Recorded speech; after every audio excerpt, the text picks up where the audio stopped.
नमस्कार दोस्तों, मैं सचिन सैनी आप सबका अपने चैनल टेक्निकल सचिन में स्वागत करता हूं। अगर आप लोग चैनल पे नए हैं तो चैनल को सब्सक्राइब कर दीजिए और बेल आइकन को प्रेस कर दीजिए। और आप चाहें तो हमारी पुरानी वीडियोस जाके देख सकते हैं एक्सेल से रिलेटेड। आज का जो हमारा टॉपिक है वो है पीएमटी फंक्शन के बारे में। दोस्तों, पीएमटी फंक्शन एक फाइनेंशियल फंक्शन है जो कि लोन की ईएमआई कैलकुलेट करने के काम आता है। इसके लिए दो कंडीशन है कि भाई लोन जो है कांस्टेंट पेमेंट का होना चाहिए और उसका इंटरेस्ट रेट कांस्टेंट होना चाहिए। ये दो पैरामीटर बहुत इंपॉर्टेंट है, अदरवाइज ये फार्मूला काम नहीं करने वाला है। तो दोस्तों, इसका जो हम सिंटेक्स की बात करें, इसका जो सिंटेक्स है इक्वल टू, देखिए इक्वल टू पीएमटी। पीएमटी के बाद है रेट। रेट होता है हमारा रेट ऑफ इंटरेस्ट क्या है, सपोज 5% है, 10% है, ईयरली है या मंथली, वो हमें देखना है। इसका है एन पर। एन पर जो होता है वो होता है नंबर ऑफ पेमेंट पीरियड, कितने टाइम के लिए हमने लोन लिया है, सपोज 4 साल के लिए लिया, 5 साल के लिए लिया, इस तरीके से। इसका है PV, present value. Present value बोलो, इसको प्रिंसिपल बोलो, या ये बोलो आपने कितने अमाउंट का लोन लिया है। ठीक है दोस्तों। इसका एफ होती है फ्यूचर वैल्यू, ये ऑप्शनल है, आप इसको स्किप कर सकते हैं। इसका है टाइप। टाइप बहुत इंपॉर्टेंट है, ये टाइप 0 लेना है या 1 लेना है।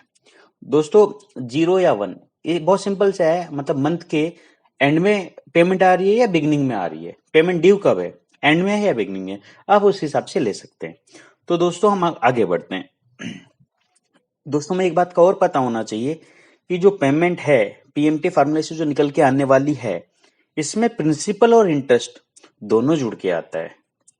ठीक है। इसके बाद दोस्तों जैसे आप देखेंगे हम ये फार्मूला लगाएंगे, लेकिन फार्मूला लगाने से पहले एक चीज का और ध्यान रखना है। सपोज यहाँ पर रेट हमने एनुअली लिया है 5%, हमने इसे कन्वर्ट कर दिया मंथली में। ऐसे ही नंबर ऑफ पेमेंट पीरियड है 4 साल, हमने इसे कन्वर्ट कर दिया मंथ में। हमें एक चीज का ध्यान रखना है, जो भी पेमेंट है या जो भी रेट इंटरेस्ट है, जो भी डाटा है, अगर वो ईयरली है तो सारा ईयरली में लेके चलना है, अगर वो मंथली है तो उसे मंथली में लेके चलना है। आपको मिक्स नहीं करना है कि भाई रेट ऑफ इंटरेस्ट तो ईयरली ले लिया, पेमेंट पीरियड मंथली ले लिया, नहीं, ऐसे नहीं। एक फॉर्मेट को पकड़िए, एक फॉर्मेट के साथ काम कीजिए, तभी ये फार्मूला एप्लीकेबल होगा, अदरवाइज ये एप्लीकेबल नहीं होगा। तो दोस्तों हम चलते हैं, हमने सारा डाटा मंथली कन्वर्ट कर लिया है, अब हम मंथली के हिसाब से इस पे काम करेंगे। हमने फार्मूला लिखा पीएमटी। पीएमटी के बाद ये मांगता है हमें रेट दे दो, रेट हमने दे दिया इसको। ठीक है। इसका ये पूछता है एन पर, नंबर ऑफ पेमेंट पीरियड 4 साल है तो 48 आ गया। ठीक है। उसके बाद पूछता है अमाउंट कितना लिया था लोन का, जी 10,000 लिया था। इसका ये एक फ्यूचर वैल्यू, ठीक है, स्किप भी कर सकते हैं, सीधा आप इसे सिलेक्ट करके 0 कर दीजिए, वो भी चलेगा। इसका कॉमा कर दीजिए। इसका क्या बिगिनिंग ऑफ पीरियड में हम इसे ले रहे हैं। ठीक है। हमने किया भाई, हमने कैलकुलेट कर लिया कि हमारी जो मंथली किस्त आएगी 229 रुपीज आने वाली है। अब हम ये चाहते हैं कि हमने टोटल कितना पैसा दे दिया, हमारे 10,000 का लोन लिया, कितना पैसा हमने दे दिया, हमें कैलकुलेट करना है। तो सिंपल सा है, इसको आप नंबर ऑफ पेमेंट पीरियड से मल्टीप्लाई कर दीजिए। देखिए 10,000 आ गया। इसी तरीके से आप इस फार्मूले को ईयरली के हिसाब से भी लगा सकते हैं।